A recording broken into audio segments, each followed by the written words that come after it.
ക്വാളിറ്റിയുള്ള വെള്ളം വേണം. അതുപോലെ പിന്നെ പുല്ല് കാര്യങ്ങൾ നമ്മൾ ഷുവർ അത് തന്നെ വെച്ചാൽ നമ്മൾ പിന്നെ വെള്ളത്തിന്റെ മേലെ നിൽക്കുന്ന തരത്തിൽ ഇപ്പോൾ കുളവാഴ അല്ലെങ്കിൽ പിന്നെ പിസ്റ്റിയ എന്നൊക്കെ പറയാം. അതിന്റെ മലയാളം പേര് എനിക്ക് അറിയില്ല. അപ്പൊ അങ്ങനത്തെ കാര്യങ്ങളാണ് നമ്മൾ അതിന് പ്രജനനത്തിനായിട്ട് നമ്മൾ ടാങ്കിനകത്ത് ചെയ്തു കൊടുക്കേണ്ട കാര്യങ്ങൾ. അപ്പൊ അതെല്ലാം തന്നെ ആള് നമുക്ക് ഡീറ്റെയിൽ ആയിട്ട് തന്നെ പറഞ്ഞു തരുന്നുള്ളതാണ്.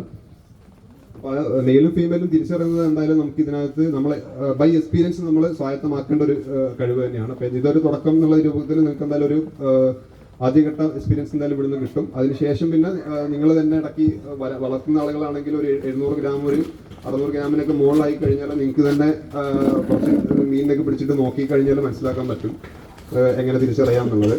പിന്നെ നമുക്ക് വേണ്ടത് ഈ മെയിലും ഫീമെയിലും തിരഞ്ഞെടുത്ത് കഴിഞ്ഞു കഴിഞ്ഞാൽ പിന്നെ ഇതിനകത്ത് നമ്മൾ ഇഞ്ചക്ഷൻ കൊടുക്കണം. ഈ സിന്തറ്റിക് ഹോർമോൺ വെച്ചിട്ട് നമ്മൾ ഇഞ്ചക്ഷൻ കൊടുക്കണം. അതായത് പിന്നെ ഈ കണ്ടീഷനും കാര്യങ്ങളൊക്കെ ഉണ്ടെങ്കിൽ തന്നെയും പിന്നെ ശരീരത്തിനകത്തുള്ള സ്വാഭാവിക ഹോർമോൺ വ്യതിയാനങ്ങളും കാര്യങ്ങളൊക്കെ നടക്കണമെങ്കിൽ നമ്മൾ എന്ത് ചെയ്യാന്ന് വെച്ചാൽ പ്രേരിത പ്രജനനം എന്ന് പറഞ്ഞിട്ട് സിന്തറ്റിക് ആയിട്ടുള്ള ഹോർമോൺ നമ്മൾ സിറിഞ്ച് വെച്ചിട്ട് കുത്തിവെക്കുകയാണ് ചെയ്യാം. അപ്പൊ അതിന്റെ ഒരു ഡെമോൺസ്ട്രേഷൻ ഇവിടെ ഉണ്ടാവും. കുറച്ച് കർഷകർക്കൊക്കെ നേരിട്ട് ചെയ്ത് നോക്കാനുള്ള ഒരു സൗകര്യം കൂടി നമ്മുടെ കർഷകനോട് ഒരുക്കിയിട്ടുണ്ടെന്നാണ് അറിയിച്ചിട്ടുള്ളത്. അപ്പം എത്ര ഇഞ്ചക്ഷൻ